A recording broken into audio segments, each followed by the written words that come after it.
There have been times where I've had like a wine night with myself or something, and every time I drink, the first thing I want to do is write in my journal. That is so lame. Do you? Yeah. What's up, guys? Today I'm here with my friend Kaya. Hi, everybody. And we're gonna be talking about one of our favorite things, journaling. So you're probably thinking, how does one make an entire video just talking about writing in a little book? But believe it or not, me and Kaya talk about this all the time. I feel like we could go on for hours. Literally. On our diaries. The first time we found out that we both journaled, how long did we talk about it for? Oh, we talked about it for at least an hour, and the other people at the table just kind of zoned out. Yeah. Because they were just like, why? Like, you're the only person I've ever found who keeps up a journal like that. Everybody I know is always like, oh, I'm gonna start one, or oh, I've tried, but like I never have kept up with one. Yeah. You're the first person who's like been consistent with it. Yes. So like I finally have somebody that I can like talk to and compare my journaling with yours. Exactly. Kaya, Yes. how and why did you get started journaling, and when?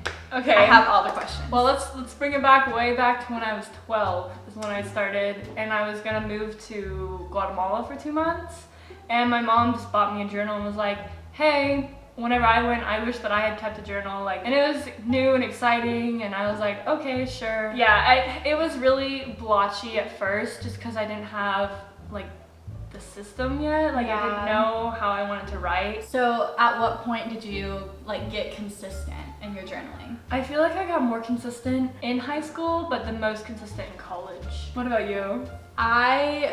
So I got my first diary technically when I was like 7 years old, and it was a little bitty Hello Kitty journal, and it had probably 20 pages in it. And then once I got to middle school, I downloaded an app on my phone, or maybe my iPod. I had one of those too. Oh gosh. And I would go and I would type in there, but then I didn't like it because I felt like the app would just disappear one day, and like I would lose all those entries. Did you? Yeah, I don't know where they went. Did you print yours out? My diary app had an option of emailing all of your entries to you in an email, and I did it, and the formatting of the email is awful. It's like plain text, like codes for the different emojis and stuff that I type, so it's really hard to read. But I keep telling myself one day I'm gonna go print them out. You should. And put it in like a book or something. I think like, yeah, those apps were kind of sketchy, but I think I kind of owe a lot to them because they made me switch to like paper writing. When did you start actually handwriting your journals then, and how many do you have at this point? I have probably 4, if you include the one that I'm writing right now. Yeah. But they've each gotten bigger and bigger. It's kind of like the Harry Potter books. Like the first one was like a smaller journal, and then like the older I get, the bigger the diaries get. I might be on my 6th or something. Dang. But some of them are really small. Do all of your diaries like look very different, or do they all kind of consistently? They all look kind of different. Like they have different designs completely? Yeah. What about you? All of mine have something that clasps it shut. I think because I like to put stuff in my diary, I like to have something that like presses it down. Do you notice like just flipping through like that it looks different? Yeah. Kind of a vague question, but no, I can tell like starting off my handwriting was way worse. I have a lot of journal entries that were in pencil at the beginning, and now like the pencil's like fading already, and just like the way I structured them, it was just so much more immature. Yeah. I guess like I have entries from like 7th, 8th grade where I would be like, the entry would be 3 sentences. It would be like, went to school today, going to my friend's house for sleepover, bye. And then I would just like sign my name. But something that is consistent is I've always done the date, and then I always do like what day of the week it is, and then I sign my name at the bottom. And I've never like opened an entry with like Dear Diary. One thing I've been considering doing lately, because I just started a new journal, was writing the day of the week at the top, because when I read through my old ones, I'll say stuff like, on Friday I did blah blah blah, but I don't know what day of the week it was. Yeah. So that was a great idea. I think it really helps keep it clear, and I feel like your mindset kind of changes on different days of the week too, you know? Big brain energy. That's a great idea. So I really like doing that. How do you structure your entries? I can't ever just like not writing it for a month and then just start writing again like day of. Whenever I get back to writing, I'll have to catch it up the whole month that I missed. Yeah. So it's like a whole ordeal.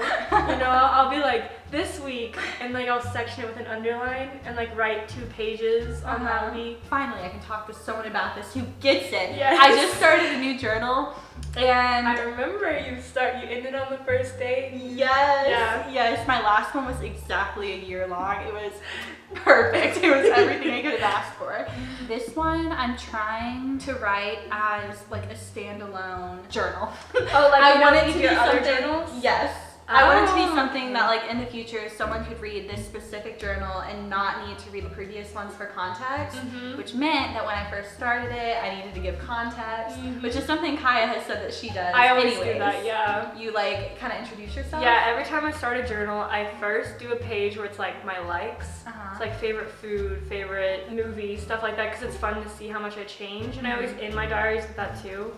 But then I always have like an intro where I'm like, this is where I'm living, this is my name. Do you do the thing? Okay, so whenever I'm writing my like people into my journal, I always, unless they're super consistent, I always write their full name. I definitely do that if it's like a common name, but if it's the first time I've ever met someone with this name, like I don't think I've ever written your last name in my diary. Yeah. Because I've never met anyone named Kaya besides you. Yeah. How do you end a diary? It always gets so cheesy at the end. Like the last page, I do some sort of summary of the year. Yeah. My last diary that I ended, because the one I'm working on now, I started when I went to college. Yeah. Like my last diary ended on like the last day of high school. So I was so in my feels. I wrote like, it's so embarrassing. I do the same thing, and then I sign it at the end. Like, let's see if I did that. Oh, so you wait to sign your book until the end. The very end. Yes. Oh. Another thing I do is I like to title my journals like they're books. And I wish I never started this trend because at this point, it's too hard to think of titles. It's just a journal. It shouldn't even have a title, but I feel like I need to keep it up. So this is my very first one. The Life? Yes, The Life. This one, it just says a journal. Shelby. When I was younger, I would do like a page where it's like, do not read. This is only for the eyes of Kaya Green unless she's dead. It's so bad. She's dead. Yes. Okay, let's see. This one. Oh, I didn't title this one. Oh, but my very first entry says, and this is how it starts, which is a 1975 lyric. Presenting Kaya. Which is so bad. That's starring Shelby Mathews. That's like really, oh my Wait, gosh. was that when you were in so theater? embarrassing. Did you do that when you were in theater? Yeah. Starring Shelby Mathews? Yeah. So I have a story I have to share with y'all. The 2020 journal, I brought it to Kentucky with me with my cousins, and apparently one of them got a hold of the journal at some point and scrawled some profanities in the beginning of the journal. Long story short, I was freaking out when I found this when we got home from Kentucky because I didn't know how long it had been in the journal for, and my first thought was that somebody has read my journal and has seen something I wrote about them and now just wants me to die. Turns out though, after like calming down, I called Kaya. Kaya was the first person I called. You were freaking out. I was very much freaking out. What happened? I don't know what to do. I was like, somebody read this. Logical reasons. I think we figured it out kind of in the call too. We did, because we were like, it's a kid's handwriting, clearly. I was just too panicked to realize that at first. It was one of my younger cousins, and he didn't do it to be mean. It was 100% a joke, and he just didn't realize what it meant. But that was like, oh my gosh, that was the closest call. Have you ever had a close call where you thought somebody read your journal or something? Yes. And would you just die on the spot if that happened? Yes. Instantly over for me. I hide my journals. I've always hid my journals. Yeah. Not very well, but I think one time a sibling or my mom like mentioned where it was hiding, and I was just like, they read my journal. I think it was my sister, and then she assured me that she didn't read it. So, big point that we have not talked about. Why do we still journal? What do we think is gonna happen with them in the future? Okay, so I kind of go through like a few different ideas when I'm journaling. One idea, which we've both talked about, is I feel like a historian's gonna come across it in like 200 years. So, especially this year with 2020 with all the craziness of like COVID and the snowstorm that hit, I've been like really good at keeping it up. Another thing that I like to think of is like if I have kids someday, like maybe they won't want to take advice from their mom, but if I give them my diary, and they might be more into like taking my advice coming from their perspective. Yeah. You know? Yeah, I definitely think that one day somebody will read at least some of mine. So let's wrap it up with just a couple We gotta share random questions. Yeah. like what's something weird you do? You go first. Okay. So when I was younger, I would always like draw diagrams in my diary. I got the idea from one of my best friends. And so like if I had a crush on someone, let's say, I would like draw the classroom.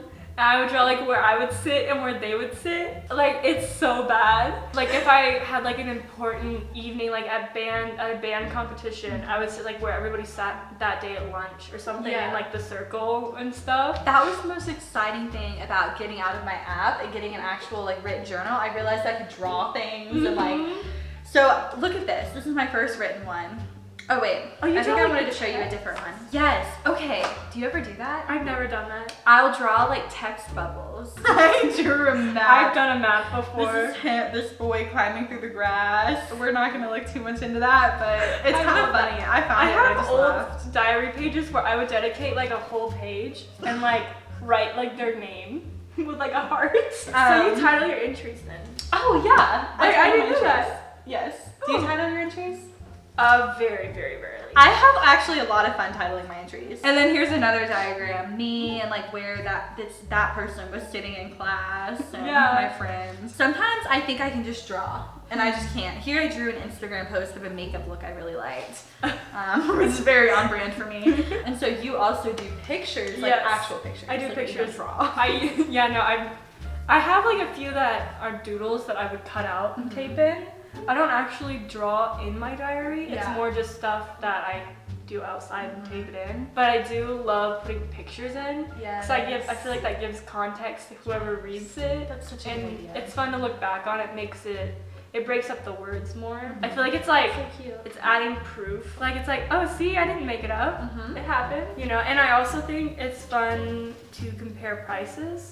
Like if I have a movie ticket that has a price on it. Riddle me this. If there was a fire, what is the first thing you're Oh, my diary, 100%. Oh yeah, unless it's like an animal or like anything that's alive, I'm taking my diary. I have so many though. I'm like, if God forbid I get stuck in a fire, I'm filling up my entire backpack. But keep them all in the same spot. They are in the same spot. So then you just take them all and you run away. I was so scared during the snowstorm that like a pipe burst and like flooded my room and ruined my diary. That was literally one of my That was your big fear. I was like, screw the TV. I hope my diary's okay.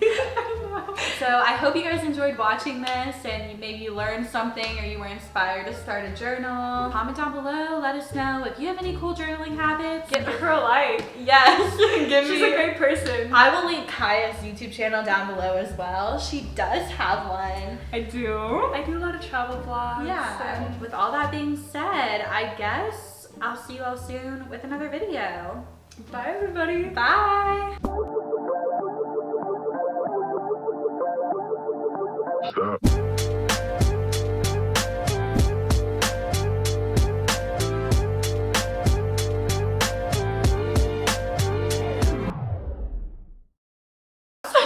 Good luck editing this. It's gonna take me forever. Yeah. But